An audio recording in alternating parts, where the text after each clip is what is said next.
O Senhor esteja convosco. Ele está no meio de nós. Proclamação do Evangelho de Jesus Cristo, segundo João. Glória a vós, Senhor.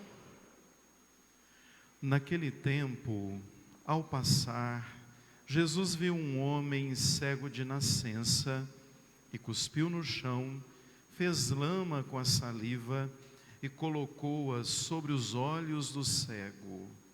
E disse-lhe: vai lavar-te na piscina de Siloé. O cego foi, lavou-se e voltou enxergando. Os vizinhos e os que costumavam ver o cego, pois era mendigo, diziam: não é aquele que ficava pedindo esmola? Uns diziam: sim, é ele. Outros afirmavam: não é ele, mas alguém parecido com ele. Ele, porém, dizia: sou eu mesmo. Levaram então aos fariseus um homem que tinha sido cego. Ora, era sábado, o dia em que Jesus tinha feito lama e aberto os olhos do cego. Novamente, então, lhe perguntaram os fariseus como tinha recuperado a vista. Respondeu-lhes: colocou lama sobre os meus olhos e fui lavar-me e agora vejo. Disseram então alguns dos fariseus: esse homem não vem de Deus, pois não guarda o sábado. Outros ainda diziam: como pode um pecador fazer tais sinais? E havia divergência entre eles. Por isso perguntaram outra vez ao cego: e tu, que dizes daquele que te abriu os olhos? Respondeu: é um profeta. Os fariseus disseram-lhe: tu nasceste todo em pecado e está nos ensinando? Expulsaram-no da comunidade. Jesus soube que o tinham expulsado. Encontrando-o, perguntou-lhe: acreditas no Filho do Homem? Respondeu ele: quem é, Senhor, para que eu creia nele? Jesus disse: tu o estás vendo, é aquele que está falando contigo. Exclamou ele: eu creio, Senhor, e prostrou-se diante de Jesus. Palavra da salvação. Glória a vós, Senhor. O Senhor é o pastor que me conduz, não me falta coisa alguma. O Senhor é o pastor que me conduz, não me falta coisa alguma. Caríssimos irmãos e irmãs, celebramos no quarto domingo do tempo da Quaresma, conforme a pedagogia da Igreja, o domingo chamado de Domingo da Alegria, para nos motivar à proximidade das celebrações da Páscoa, a semana mais importante da vida do católico. A Semana Santa já está aí às portas, exatamente daqui a 15 dias. Por isso, a gente tira o roxo, coloca o róseo, para dizer que nos alegramos por mais uma vez celebrarmos os grandes mistérios da nossa salvação. E vejam que então, acompanhados dessa alegria, nos inspira hoje o cego de nascença. Jesus dizendo ser a luz do mundo e ele professando a sua fé. Dentro de toda a cultura vocacional e batismal que a gente celebra nesses 3 últimos domingos da Quaresma, começamos domingo passado com a samaritana, a água. Jesus disse a ela: eu tenho a água que mata a tua sede. E ela responde: dá-me de beber. Jesus se revela, eu sou o Messias. Ela o segue, o experimenta e anuncia aos outros. Hoje, mais um personagem vai muito próximo, muito de perto, ter um contato com Jesus, que dá a ele a condição de ver, ilumina a vida dele. E aí então, chega um momento em que Jesus, na frente dele, acaba perguntando: você acredita no Filho do Homem? Ou você crê no Messias, naquele que estava prometido? Ele diz: quem é? Me diga quem é para que eu acredite. E Jesus diz: sou eu estou na sua frente. Aquele homem professa a sua fé e diz: eu creio, Senhor.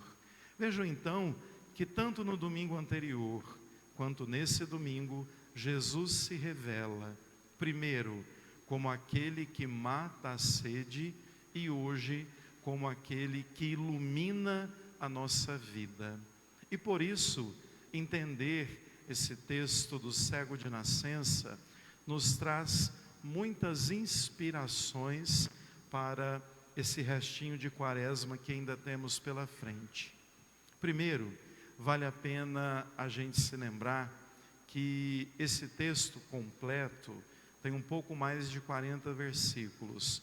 Nós lemos a parte mais reduzida, mas quem puder em casa ler o texto, ler o capítulo 9 inteiro de João, vai entender a grandeza do texto, que por muitas vezes vai aparecer a palavra luz e trevas, e ao mesmo tempo cego e visão. Começamos então com Jesus vendo o homem cego. Interessante isso. Ao passar, Jesus viu um homem cego. Por detrás disso, existe na verdade algo que vai ser desvelado e revelado para nós. Jesus então se aproxima daquele homem, cospe na terra, no pó, e passa então nos olhos dele e pede para que ele vá se lavar. Esses primeiros versículos têm muita coisa para a gente entender. Primeiro, todo mundo que tinha algum tipo de doença, enfermidade, que fosse cego, surdo, ou tivesse alguma paralisia, era considerado castigado por Deus. No texto completo, quando os discípulos veem aquele homem cego, eles chegam a perguntar a Jesus: ele é cego por culpa do pecado dos pais ou pelo pecado dele? E Jesus aqui, ele purifica e esclarece que ninguém é doente ou nasce com doença, ou na verdade desenvolve uma enfermidade porque não é querido por Deus, ou porque é castigado por Deus. E ele diz simplesmente que não é nada daquilo, que aquele homem, pelo contrário, era cego para que a glória de Deus fosse manifesta.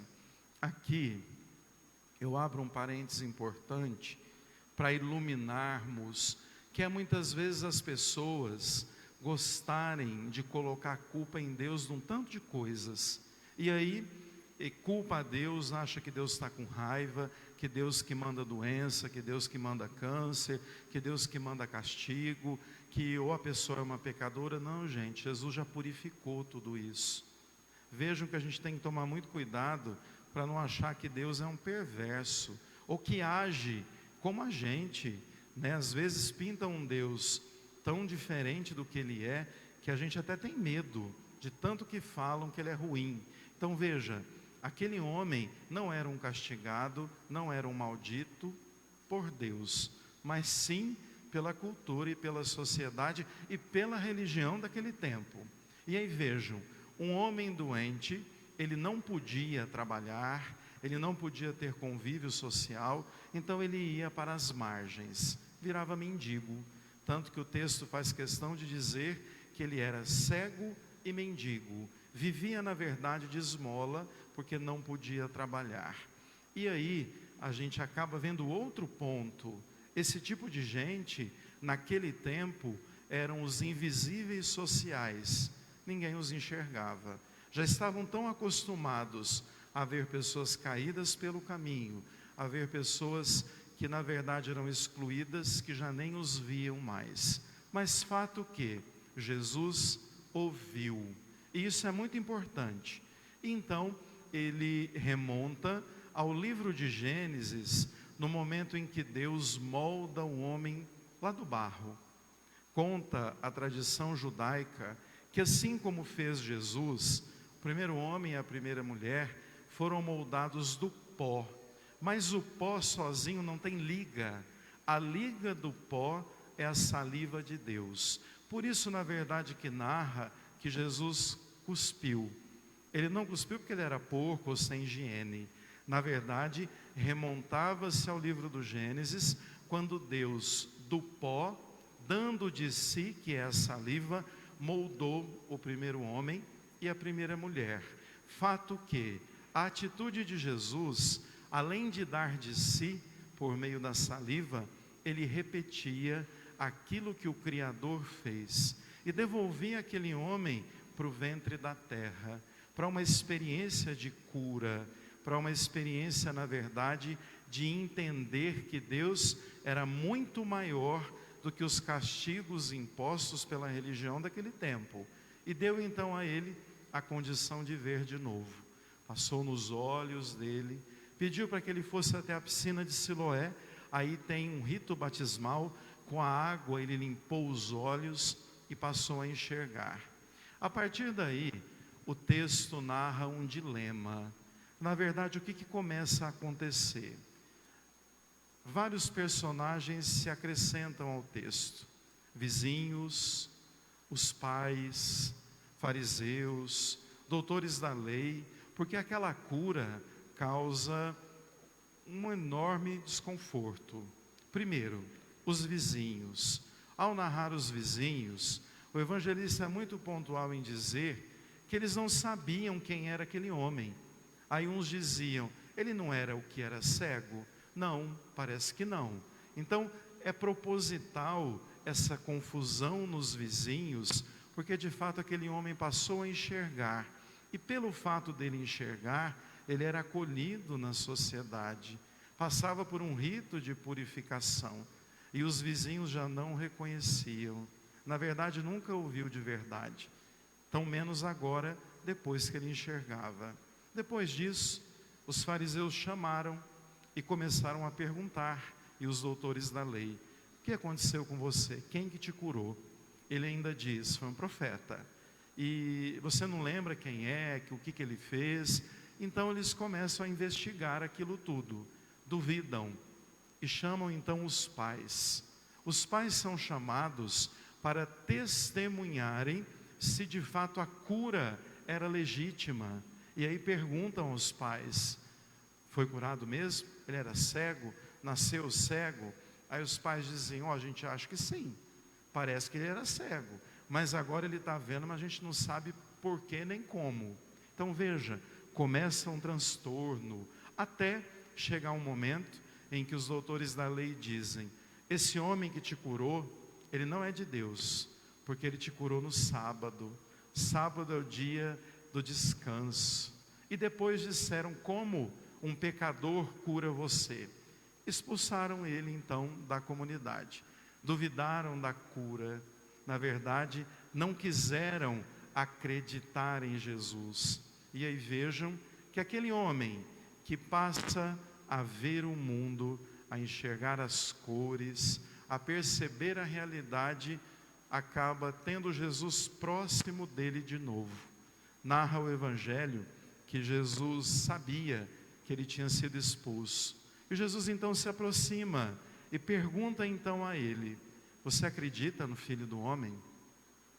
A resposta dele é: não sei quem é, né? Se eu soubesse eu acreditaria. E mais uma vez Jesus se apresenta como o Messias, e ele crê. Vejam que então, desse texto, cheio de detalhes, com a cura de um cego, a gente tira um tanto de elementos para a nossa espiritualidade cristã. Primeiro, a clareza de que muitas vezes nós precisamos que Cristo nos cure das nossas cegueiras, não só da cegueira física, que a gente põe o óculos até e conserta, né? Mas da cegueira espiritual. No fim do evangelho completo, Jesus diz aos fariseus: vocês pensam que veem, mas vocês não enxergam nada. A partir do momento que a gente não enxerga a ação de Deus, que a gente não enxerga além da aparência, é sinal de que a gente não enxerga nada. Então, temos que pedir que Jesus tire de nós as cegueiras, que a gente veja além, que a gente consiga ter os olhos iluminados com a capacidade de ver além do plano físico, mas consigamos entender o agir e a obra de Deus. Ao mesmo tempo, aquele homem faz uma profissão de fé: eu creio, Senhor. Dentro do batismo é muito importante a fé, acreditar, confiar, entregar a Deus a nossa vida. Aí eu diria que nesse domingo Jesus diz: eu sou a luz do mundo, me siga, para que você não ande nas trevas. A gente tem que ter a ousadia e a coragem de dizer: eu creio, Senhor.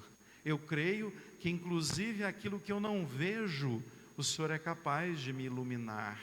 Eu creio que seguindo-te eu posso ser melhor e posso inclusive ir tirando de mim tantas trevas, tantas cegueiras, tantas dificuldades que vão acinzentando a vida e que vão tirando o sentido e o motivo de estarmos aqui. Então que Deus possa nos abençoar e que a luz do mundo ilumine todos os cantos da nossa vida, mesmo aqueles que a gente muitas vezes contesta em permitir que Deus ilumine. Louvado seja o nosso Senhor Jesus Cristo. Para sempre seja louvado.